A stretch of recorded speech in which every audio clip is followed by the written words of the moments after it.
The crash of glass against the hardwood floor silenced the Friday night crowd at the Blue Note as Emma Johnson's ex-boyfriend towered over her, his face contorted with rage. "You think you can just ignore my calls for weeks?" Jake shouted, grabbing her wrist with such force that her skin blanched white beneath his fingers. "Let go of me," Emma said, her voice surprisingly steady despite the tremble in her hands. She had known coming to her favorite bar in downtown Chicago might risk running into Jake, but after 3 weeks of freedom from his possessive behavior, she'd hoped he'd moved on. "Not until we talk," Jake snarled, his breath heavy with whiskey. "You don't get to decide when this is over." Emma tried to pull away, but his grip only tightened.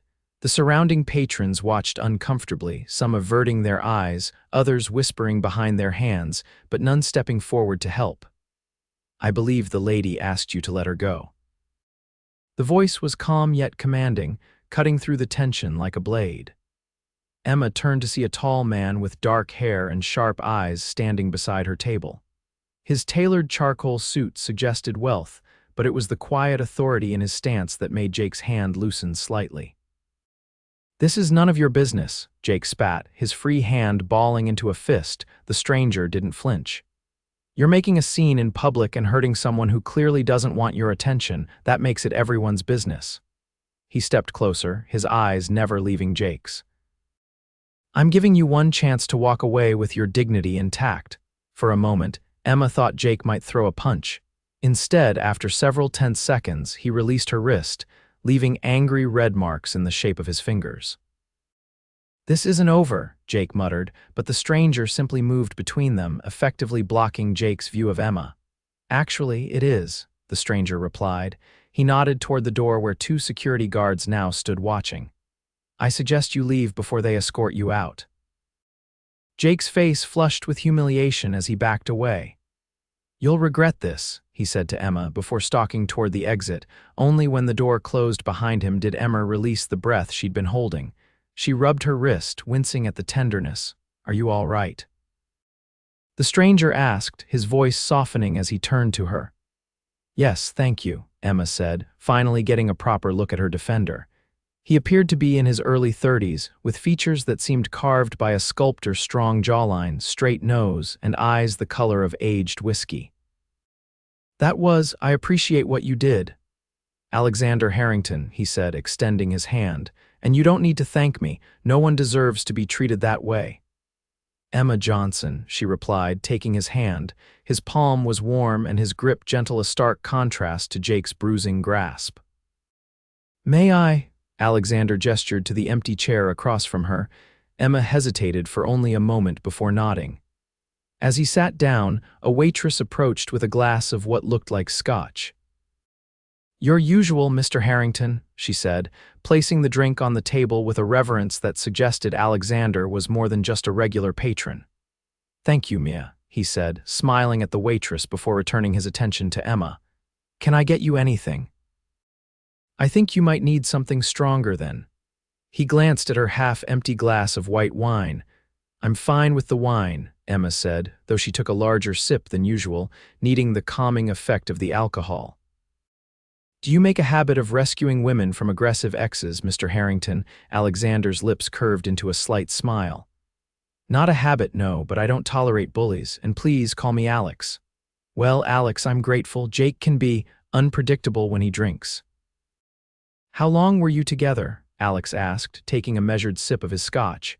8 months. Too long in retrospect, Emma admitted.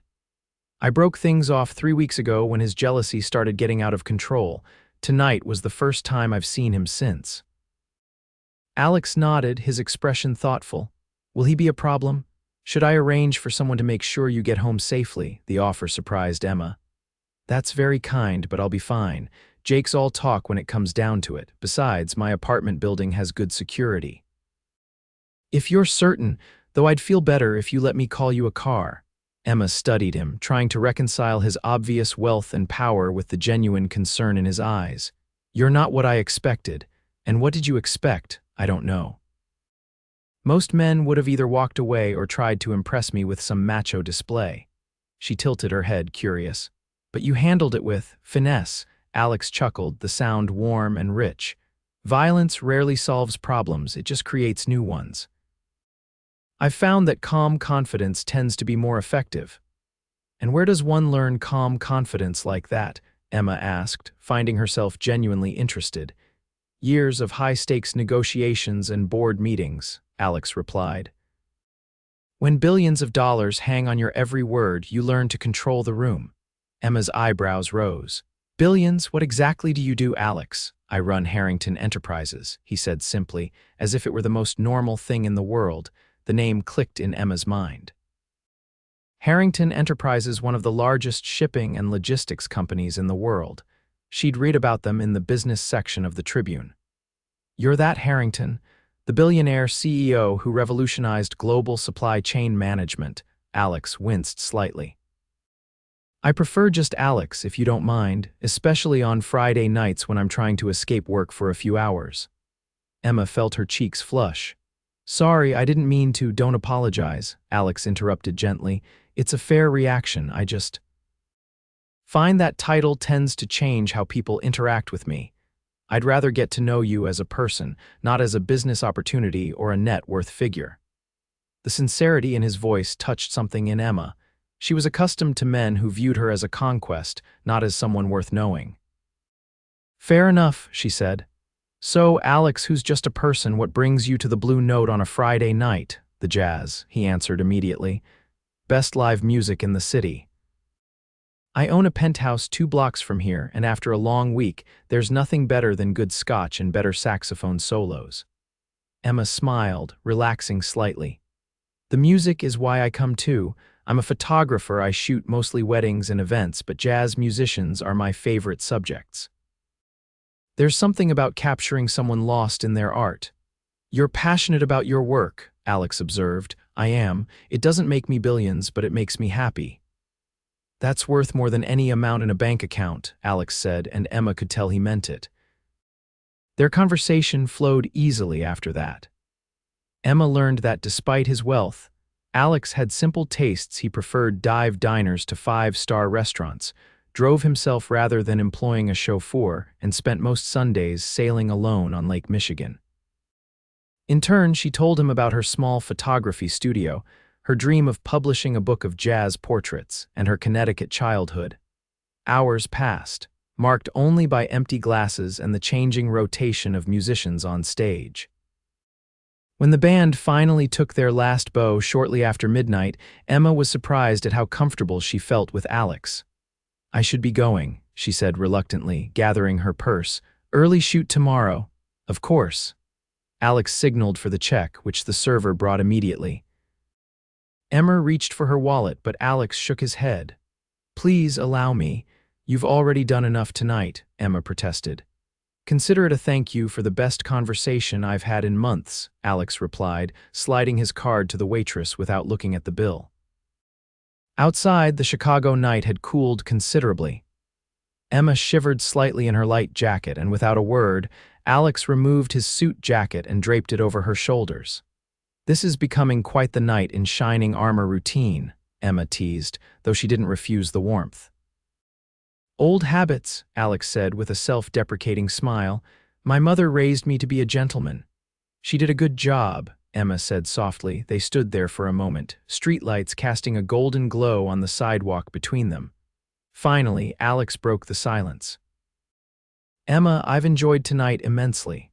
Would you allow me to see you again? Perhaps dinner next week.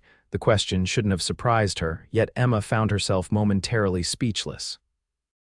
Dating a billionaire wasn't exactly on her life plan, but there was something about Alex that intrigued her, his quiet strength, his thoughtfulness, the way he listened when she spoke as if her words were valuable. I'd like that, she answered honestly. Alex's smile lit up his entire face. How about Wednesday? I know a little Italian place in Lincoln Park that makes pasta that would make my Sicilian grandmother weep with joy. Wednesday sounds perfect. Emma pulled out her phone and they exchanged numbers. When her rideshare arrived minutes later, Alex opened the car door for her. Text me when you get home safely. The simple request, free of possessiveness or demand, warmed Emma more than his jacket. I will. As the car pulled away, Emma watched Alex through the rear window, standing tall and steady on the sidewalk until she turned the corner and he disappeared from view. True to her word, Emma texted Alex when she arrived home. His response came almost immediately. "Sleep well, Emma. I'm looking forward to Wednesday." As she drifted off to sleep that night, Emma realized she was looking forward to it too, perhaps more than she should after just one evening.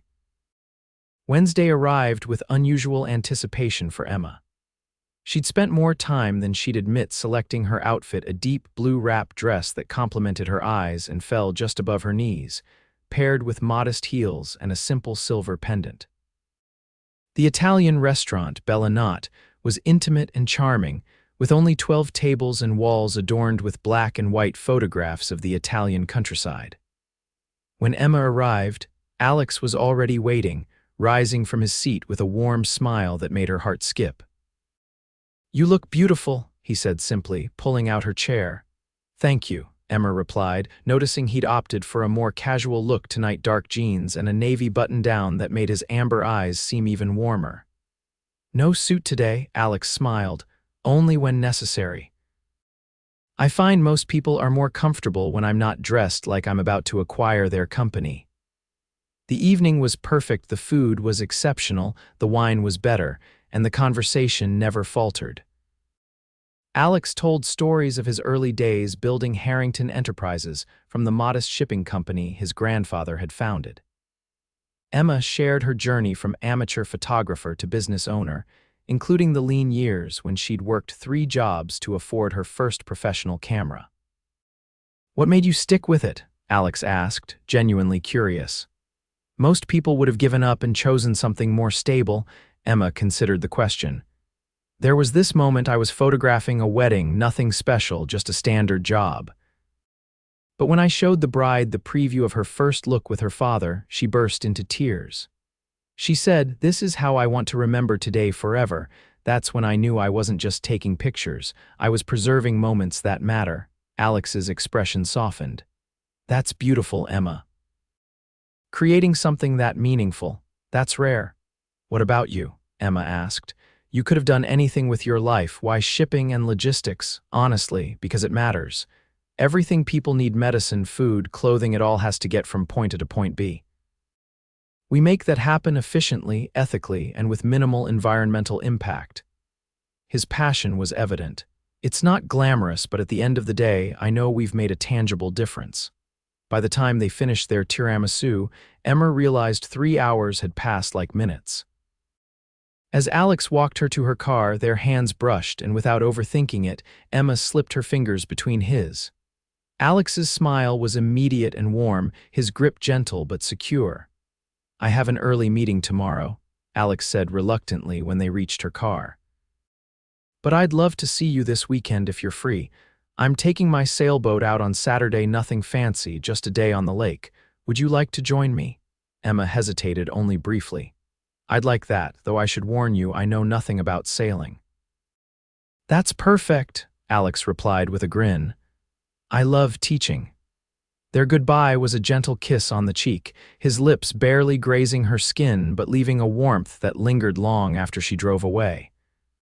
Saturday dawned clear and bright, perfect sailing weather according to the text Alex sent Emma that morning.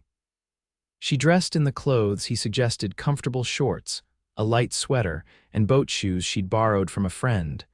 Burnham Harbor was bustling with activity when Emma arrived. She spotted Alex immediately, standing on the deck of a sleek sailboat that, despite Alex's assurances it was nothing fancy, looked impressive to Emma's inexperienced eye. "Welcome aboard the Serendipity," Alex called, extending his hand to help her onto the boat.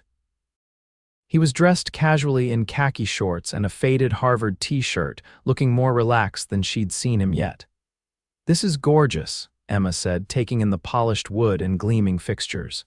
"She's my escape," Alex admitted. "Out here, I'm not a CEO or a billionaire. I'm just a man with a boat and the open water." The day was magical. Alex patiently taught Emma the basics of sailing, guiding her hands on the wheel, showing her how to read the wind, laughing good-naturedly when she confused port and starboard for the 5th time. They anchored in a quiet cove for lunch, a gourmet picnic Alex had prepared himself. "You cook?" Emma asked, surprised as she bit into a perfectly prepared crab salad sandwich. "Another lesson from my mother," Alex explained. She believed every person should know how to cook, clean, and manage money, regardless of gender or wealth. She didn't want me to depend on others for basic needs. She sounds like an incredible woman. Alex's eyes softened with memory. She passed away 5 years ago, cancer. But she shaped who I am in every way that matters. Emma reached across the small table, taking his hand. "She'd be proud of you." "I hope so," Alex said softly. After a moment, he shook off the melancholy. "What about your parents? Are they still in Connecticut?" "Dad is. Mom left when I was 12, decided family life wasn't for her. Last I heard, she was in Arizona with husband number 3. "I'm sorry," Alex said, his thumb brushing gently over her knuckles. "Don't be." Dad was enough. He came to every recital, learned to braid hair, and never missed a parent-teacher conference. He's the one who gave me my first camera. They stayed anchored for hours, talking, sharing, connecting in ways that felt surprisingly intimate for people who'd known each other less than a week. When the sun began to set, painting the lake in golds and pinks, Alex sailed them back to harbor with confident ease. As they secured the boat, Emma's phone rang. Checking the screen, she frowned at the unfamiliar number. "Hello," she answered. "Emma, it's Ryan from your building's security. There's a situation you should know about." "A man matching the description you gave us after the incident last month, Jake, right? He's been hanging around the entrance today, asking residents when you'd be home." Emma's blood ran cold. "What did you tell him?" "Nothing, of course. We've asked him to leave several times, but he keeps coming back. Should we call the police?" "Yes, please do," Emma said, her voice shaking slightly. I'll figure something out." When she hung up, Alex was watching her with concern. "What's wrong?" "Jake's at my building," Emma explained, her mind racing. "This is exactly what I was afraid of, when he gets fixated on something." "You can't go home," Alex said immediately. "Not until this is resolved. I'll get a hotel room," Emma decided, already scrolling through her phone for options. "Emma," Alex said gently, placing his hand over her phone. "I have 3 guest rooms in my penthouse. You'd be completely safe there. The building has security that would make Fort Knox jealous. At least stay tonight until we can make sure Jake's been dealt with properly." Emma wanted to refuse on principle. She'd known Alex for a week, and accepting such an offer seemed like crossing a boundary. But the genuine concern in his eyes, free of any ulterior motive, convinced her. "Okay," she agreed, "just for tonight." Alex's penthouse occupied the entire top floor of one of Chicago's most prestigious residential buildings. Floor-to-ceiling windows offered breathtaking views of the city and lake, while the interior was a perfect balance of luxury and comfort, expensive without being ostentatious, modern yet warm. "The guest rooms are this way," Alex said, leading her down a hallway. He opened a door to reveal a spacious bedroom decorated in soothing blues and creams. "The bathroom is through there, and I've had my housekeeper leave some essentials for you. There should be sleep clothes in the dresser. My sister stays here occasionally." "Thank you," Emma said, genuinely touched by his thoughtfulness. "For everything?" "I'll be in the kitchen when you're settled. Sailing always makes me hungry." Alone in the guest room, Emma took a moment to breathe. The situation with Jake was concerning, but she felt safe here with Alex. After washing up and changing into the borrowed sleep clothes, soft cotton pants, and a t-shirt that smelled of expensive laundry detergent, she made her way to the kitchen. Alex was at the stove, stirring something that smelled divine. He changed too, into sweatpants and a fresh t-shirt, his hair still damp from a quick shower. "Pasta carbonara," he explained when he noticed her watching. Comfort food seemed appropriate. They ate at the kitchen island, the city lights twinkling below them. Emma called her building's security for an update. Jake had left after the police arrived, but not before making a scene. "I'm going to need a restraining order," Emma sighed, pushing her empty plate away. "I can have my legal team draft one first thing Monday morning," Alex offered. "They're very efficient. You don't have to do that." I want to, Alex said simply. Let me help, Emma. Something in his earnest expression broke through her last defenses. Okay, she whispered. Thank you. Later, as they sat on his balcony with glasses of wine, Chicago spread out before them like a carpet of stars, Emma found herself studying Alex's profile. What are we doing, Alex? She asked softly. He turned to her, his expression open. I'm falling for you, he answered honestly. Much faster than I expected or planned, and if I'm not mistaken, you might be feeling something too. I am, Emma admitted. But our lives are so different. Well, you, and I'm just a photographer trying to make rent each month. Do you really think that matters to me? Alex asked, setting down his wine glass to take her hands. Emma, what I see when I look at you is someone passionate, talented, kind, and brave, someone who makes me laugh and think and feel more in a week than I have in years. But no buts, Alex interrupted gently. Money is just a tool, Emma. It doesn't define me any more than your camera defines you. We're both more than what we do or what we own. Emma searched his face, finding nothing but sincerity. Slowly, she leaned forward until their lips were inches apart. I'm falling for you too, she whispered before closing the distance. The kiss was gentle at first, a tentative exploration before deepening into something more profound. When they finally pulled apart, both were breathless. Stay, Alex said softly, not just tonight. Stay tomorrow and the next day, not because of Jake, but because I want more time with you, because this feels like the beginning of something important. Emma's heart raced at the implications, but instead of fear, she felt a surprising certainty. Yes, she answered simply. Over the following weeks, Emma's overnight stay extended naturally.